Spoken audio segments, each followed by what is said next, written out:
As of 10 a.m., there were a little under 5,500 votes left to be counted in Gwinnett, Floyd, Cherokee, and Cobb County. In addition, there are 8,890 military ballots outstanding that will be counted if they were returned by the close of business today. Right now, Georgia remains too close to call. Out of approximately 5 million votes cast, we'll have a margin of a few thousand. The focus for our office and for the county election officials for now remains on making sure that every legal vote is counted and recorded accurately. As we are closing in on a final count, we can begin to look toward our next steps. With a margin that small, there will be a recount in Georgia. Interest in our election obviously goes far beyond Georgia's borders. The final tally in Georgia at this point has huge implications for the entire country. The stakes are high and our emotions are high on all sides. We will not let those debates distract us from our work. We will get it right, and we'll defend the integrity of our elections. In some states, there are complaints about monitors not being allowed to watch the count. In Georgia, this process is and will remain open and transparent to monitors. If any member of the public raises legitimate concerns, we'll investigate those. We are committed to doing anything and everything to maintaining trust in our elections process for every Georgian, regardless of partisan preference. Thank you very much. Mr. Secretary, are we taking any questions? Hi, guys. We're going to go over the details again of where we stand on the vote counts. There have been some changes overnight and even changes from the time we walked from the front door of the office to the front of the cameras today. I'm Gabriel Sterling, the Statewide Voting System Implementation Manager. Good to see everybody here again this morning as we close in on a final tally.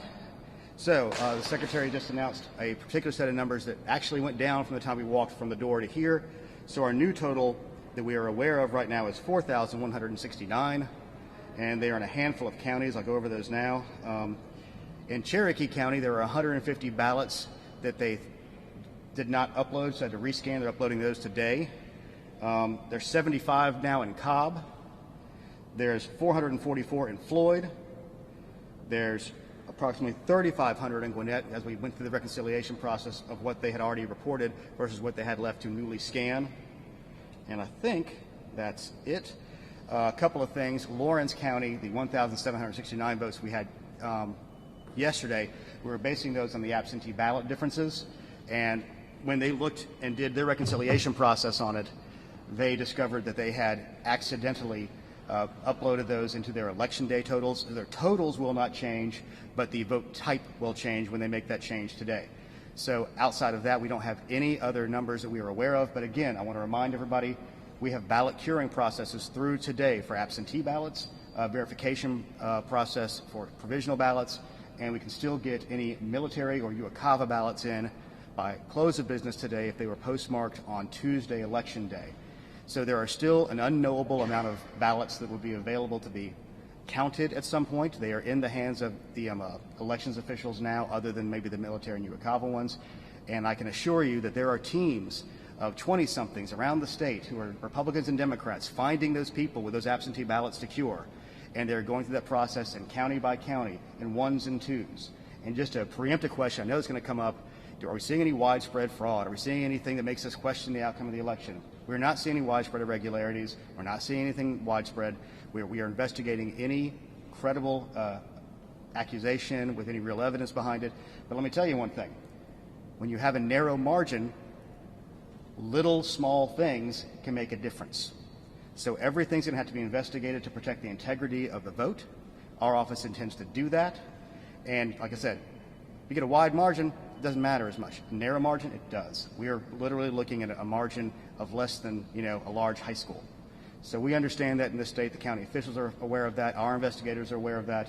So it's an important thing to protect the integrity of this election from all sides. With that, I'll take any questions you'll have. Dave, Yes. with the margin we have and with the certainty of a recount, are are we going to know who won the presidency in Georgia by the end of November? With the timeline we have laid out, essentially, let's go through the timeline again. So we should be able to know by the end of November because, remember, we have a mid-December deadline in order to seat electors. So the one thing that is always going to be an unknowable unknown is lawsuits that can affect what we have to do. We are a country and a nation of laws. So if a judge tells us to do something a certain way, we're going to have to do that, let the legal process work its way out. But given the laws we have now and the situation and posture that we are in today, today is the last day to cure all those absentee ballots, get the military and overseas in, and then verify the provisionals. So that gets you your outer bound of these. Then you have the situation where the counties need to certify their election. So they take that, they give us a bunch of paperwork, they do the reconciliations, they make sure they have everything right. And trust me, these people work very hard at it. Again, they are all very tired, but we're going to work with them very diligently to get that in as fast as we can. Because state certification can come only after we do our risk limiting audit. And that is going to be the first time the state's doing it. It was part of HB 316, Secretary Raffensperger's election reform law. So that happens. And then we're going to have the state certification. Now, the outward bound of that is November 20th. Our hope and intent, working with the counties, is to move that earlier. And at that point, whomever comes in second, whether it be President Trump or Vice President Biden, either one of them, who's ever in second place, can request that recount if it's within 0.5%. But you can't do a recount until after the audit and after the certification. With the most interpretations of the law right now, you cannot do it. A recount cannot be requested until the election is certified. And that would take about 5 days. We have no way of knowing right now. We've never done a statewide recount with a brand new system, so we are hoping that it would be a week, but we have no way of actually knowing that at this point. We hear a lot of concerns from people outside Georgia especially, but also in Georgia, that the vote count is secure and accurate, that chain of custody is preserved, that poll workers are doing their job properly. What can you say about how poll workers and election officials and election directors are doing to make sure that everything is fair and accurate? We have 159 election directors, thousands of poll workers and election workers, hundreds of volunteers on adjudication panels. They are all in there, as the Secretary noted. This is a public process. You can watch everything that's happening. They have paperwork, there's certifications, there's reconciliations, there's paperwork on top of paperwork in many cases, so we know how many ballots there are. One of the things we know from Wednesday night on, we knew the basic amount of ballots that were there. With the slight moving target of the military coming in, the absentee ballots being cured, and the potential provisionals, because those are all essentially unknowable at the end of the night on Tuesday. People ask the question, well, why can't you know exactly how many you have? Because it's impossible, because the law allows for these things to be done to protect the ballots of those who we really want to make sure get to vote. So in general, and specifically, this office has worked very hard through the reforms in HB 316, which also allow for notifications to be immediately sent out for ballots that are received towards the end of the process that need to be cured. People talk about it's a 3-day cure process on this, and that's not the case. What it is, if you sent in your ballot early, you can have a month-long cure process if it comes in that way. That's why I was always encouraging people to do as early as they possibly could.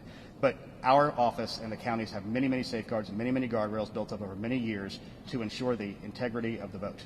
Yes, ma'am. Trump's campaign has openly said that when the recount occurs, they believe that we will see harvesting of votes. Can you talk a little bit more about the investigations that you guys do feel have credible merit in harvesting of votes at the moment? Well, I'm not going to talk about an ongoing investigation at this time, but harvesting votes for a recount would be difficult because you already have the outward edge of what the recount already showed, or the original count already showed. Yes, sir. Mr. Articulate next. President Trump talked about Georgia yesterday with his announcement. He said election apparatus is run by Democrats. He talked about the Watergate issue. Can you clarify to people watching what exactly he referred to that, or if there was any validity to that? I'm not going to try to get into the president's actual mindset on that, because there are Republicans who are involved, there are Democrats involved at different levels. It's sort of a shared service delivery model. There are Republican election directors, there are Democrat election directors. Obviously, the Secretary Raffensperger is a Republican. I'm a Republican. I don't make any bones about that. Anybody who knows me, and I've suddenly had a lot of people look at my Twitter feed and my LinkedIn. It's pretty obvious.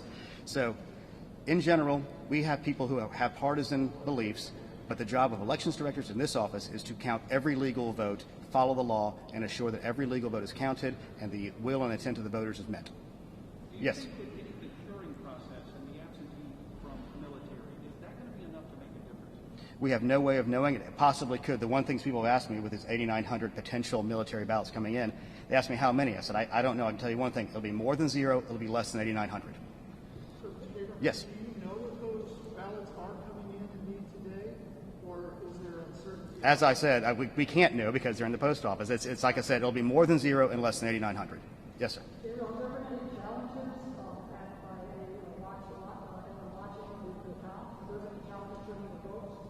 I'm not aware of any at this time. Yes. There are plans for recounts underway for president or senate.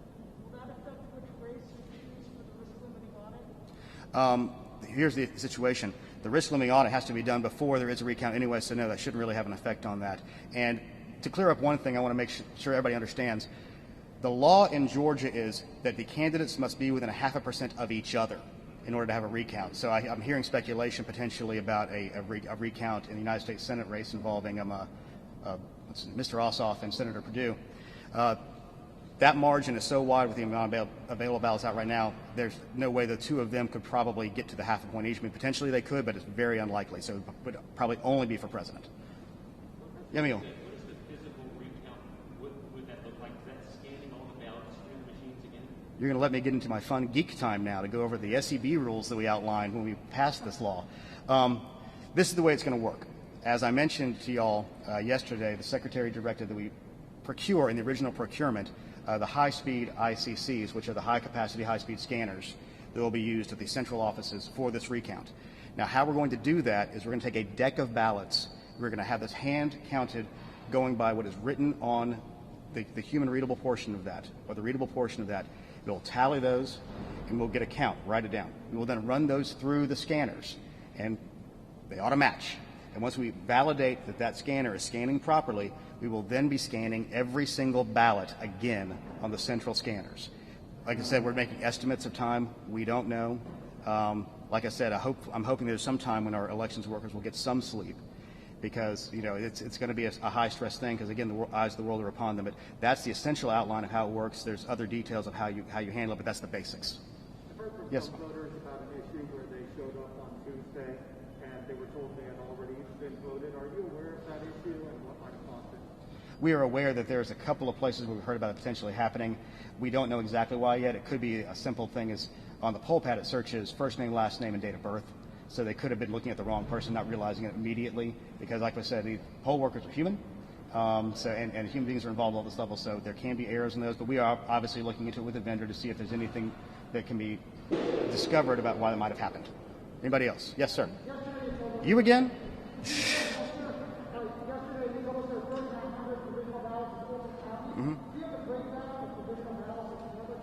I do not right now. We're trying to get that, but again, we're trying to leave the elections officials and directors to their actual counts. Yes, sir. Real quick, I know you mentioned about 4,000 that are left pending in your provisional military. Realistically, from where we were yesterday to today, this could be done by midnight. Can you give us some level of timeline of when we could see that for everyone at home biting their fingernails? Well, here's the reality. I think the ballots talking about here today will probably be done today to tonight. But remember, close of business means their stuff's coming in at close of business. So we don't know the volume of those. We don't know where they're going to be. Somebody could have left, they could be exhausted and have to get the mail, after that. So there's no way of knowing exactly. I anticipate we should get closer to final on Saturday. People going through it, their damaged ballots, make sure they get reconciled properly and duplicated properly and scanned. So it'll be probably this weekend.